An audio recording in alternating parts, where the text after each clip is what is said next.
Greetings, folks, and welcome to Vinyl Therapy Sessions, the New Year's Eve edition. So, this will be the last Funko Pop haul of the year 2021. I could have done more videos last week and a couple weeks, but the truth of the matter is, just didn't have enough pops to share at the time, slash, broke too. So, had to, so when I finally got enough pops to come in to actually do a video, um, a whole bunch kind of showed up. So this might be one of the bigger hauls. Make up for the missing a couple weeks. All right, so let's get started. I'm gonna start first with the legendary Scottie Pippen of the legendary Chicago Bulls, six-time world champion with the greatest of all time, Michael Jordan. Michael Jeffrey Jordan. Yeah, so it's Robin to Batman, Scottie Pippen. Of course, Scottie Pippen's Rodman, and I guess this is Alfred. No, actually, Phil Jackson's more like Alfred, so I guess this is the other Robin. Robin too. Or maybe just the Joker who teams up with him, Dennis Rodman. So yeah, him and his Neapolitan hairdo. I wish they just stuck to pink or something. I didn't realize that this was his color scheme. Anyways, still had to get it. Legendary. Awesome. All right. Then we'll do a little bit of the animes here. Got this at Hot Topic during the Hot Topic during the I guess before Christmas, right? New Christmas Eve. I don't celebrate, so I didn't know how to say it. Anyways, yeah, she's a Hot Topic exclusive, glow in the dark. I haven't tested it because I don't have a UV flashlight to cook it so that it starts to glow, charge its glow. But yeah, Hot Topic Tamaki. Next, Himiko Toga faceless anime exclusive. I don't know if there's a chase version of this, but this is, I think not, I guess not. I don't think there is because yeah, I looked in the pop directory and did not find a chase version of this. So, and the only reason I bring up I wonder if there was a chase version of this is because of the next thing I'm about to show you. Another anime exclusive, Ichigo of Bleach. Now, I'm not gonna lie, folks. I was more of a Naruto person than a Bleach person in the beginning because it just didn't reach out to me. But everyone swears it is a good show. And after I saw this pop, I was like, you know what? Maybe I'll give it a chance. And I have. I've been watching season 1 on Netflix, and man, it's a huge undertaking. I didn't really realize how many episodes there were in this one. And yep, pick this bad boy up. And got the chase as well. I was very intrigued by the chase. Looked really good. So I was like, okay. I remember trying to watch this back in 2005-ish and not really, again, the first couple episodes just didn't really grab me. So I just kind of stopped, but giving it another gander. Everyone swears that this guy is more powerful than Naruto. And not that I care whether he's more powerful or not.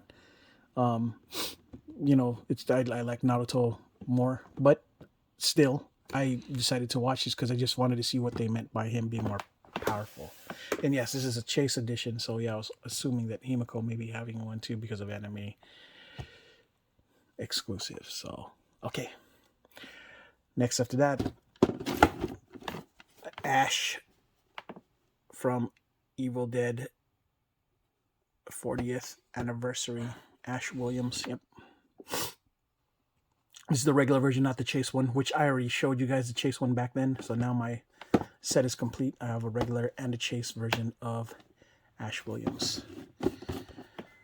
Easily one of my most favorite movies of all time. At least Army of Darkness was. And just the concept in general. I love the series. All right, next. The scariest dude ever in the 80s and 90s. Not Michael Myers, but Mike Tyson. Iron Mike Tyson. This dude was easily, like, before MJ became the legend that he was in the 90s, this guy was the legend in the 80s. People were like, damn, if there's anybody who would have probably whooped Ali's ass, this guy would have been it.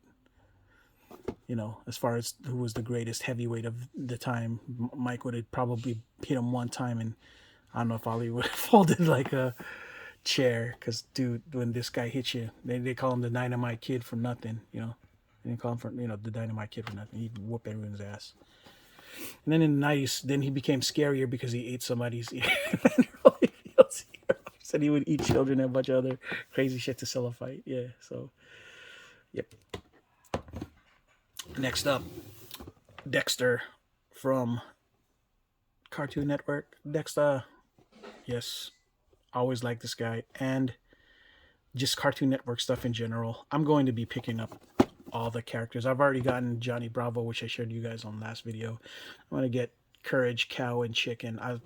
Dude, these cartoons were great. Now, at the time, I was like, these didn't hold in my mind, didn't hold a candle to the 80s stuff. It tried to be too hard to be something else. But I realized, you know, I learned to appreciate it for what it is. Its own 90s way of charm. And yeah, I yearn for cartoons to go back to this kind of thing. So yeah, Dexter. And of course his annoying, messed up sister Dee Dee, who always found a way to sabotage his stuff. Just for PT. Yeah. Picked her up. Next up, I got one for my nephew, but I got another one just in case he breaks it. Peppa Pig. Yeah. I had to go with Peppa because Peppa just seems to be very popular, and you know, among the children. And I was like, you know what? When they grow up, old enough to want to pick stuff up, this probably might be one of those things to invest in. They're like, oh, Peppa Pig, oh. Peppa Pig pop. So I'll probably pick up a couple more of these for investment purposes, and just, you know, when these kids are old enough to live a nostalgic life, Peppa Pig might be the thing, and this might be the chase. A grail for these young cats. You know what I'm saying? Next up, I got Alien Xenomorph from Alien Covenant. Now, Covenant wasn't exactly the most popular movie. I could see why. I think it has moments. I don't know if it's necessarily as rewatchable as Aliens is or the others, but yeah, the Xenomorph in this thing finally got its shine towards the end of the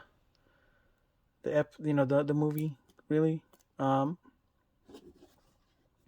he's, you know, to me the scarier part about Alien Covenant was the beginning portion, the speech between Guy Pearce's character and David the robot, the android.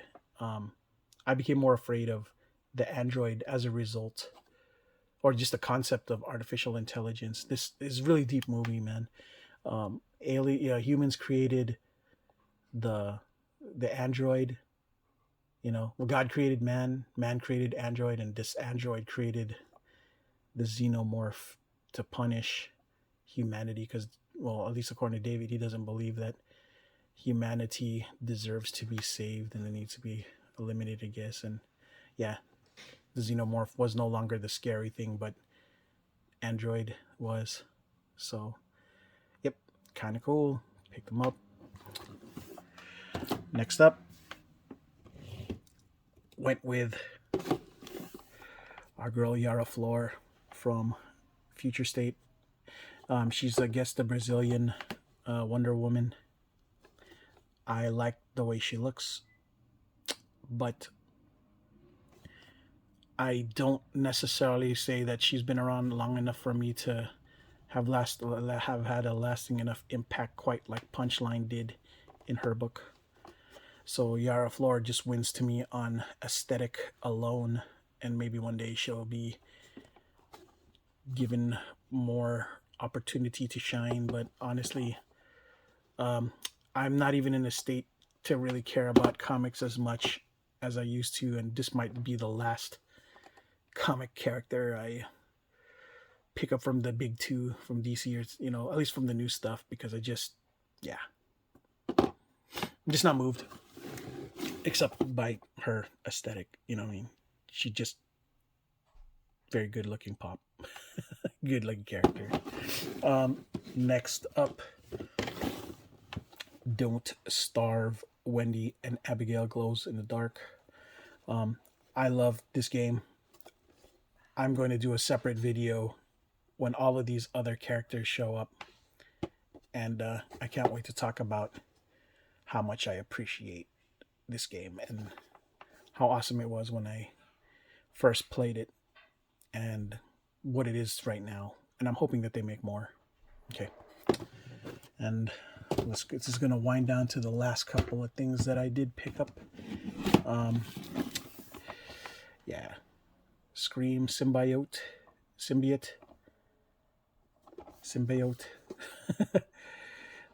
You know what? I'm looking at this and these look great. I feel like I may have to pick up at least Superior Octopus because that looks pretty sick. I like it. This pop looks actually pretty sick. I hope they do another Carnage, in a with a similar look of the '90s style thing that they're the Bagley art stuff. I love it. Okay, yeah, this is a really dope symbiote pop. And while I don't necessarily care so much for the character in the comics, the pop itself looks just so badass. I mean, look, just screams at you. See what I did there? Last but not least, last of the Miles Morales pops that I really wanted from Into the Spider-Verse. I picked up the one with him in his, wearing his J's and street gear, or casual gear, which is my favorite rendition. I can relate to somebody who wears, who likes to wear fashionable clothes while fighting crime. So I don't wear it myself, but I can understand why. It looks good. Anyways, yeah, this I got because it's the traditional Miles Morales look. The neck is sticking up so high. I wish they had just got rid of this bobblehead feature and just straight went to call it what it is. Just a staction. A bobblehead without that doesn't bobblehead because look, the neck, it looks like it's a little, it's protruding too far.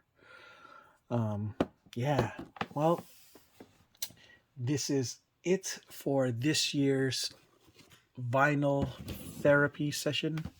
I hope you guys have an awesome new year.